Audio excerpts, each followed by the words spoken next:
Gure izeba Margarita, gerra garaian jaio zen, 1957an. 5 ahizpetako bigarrena. Izenak ere badu bere mamia. Amonak lehen alabarian Emiren jarri zion, euskarazko izena, Errepublika garaian. Bigarrenaren izena baina, Amaginarrebaren esku utzi zuen. Aspalditik zeuden haserre politika kontuengatik. Amaginarreba tradizionalista baitzen eta gure amona nazionalista. Haserrea baretzeko eta bien arteko harremana bideratze aldera, Amaginarrebari esan zion berak jarriko ziola izena umeari. Amaginarrebak ordea ez zion barkatu. Margarita jarri zion, emakume tradizionalisten elkartearen izena amona izorratzeko.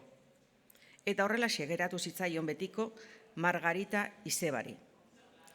Bere belaunaldia izan da behar bada aldaketarik gehien bizi izan duena. Gerra osteko gizarte estuan hasia, 78ko iraultzaren ideiak barneratu behar izan zituzten segituan. Amak berak ere esaten dit, behin baino gehiagotan, kristau komunitateetan lan egitetik marxista izatera geratu zirela hilabete gutxi batzuetan. Etzela bilakaera arrunta izan, goizetik gauera aurreko denak ez zuen ezertarako balio.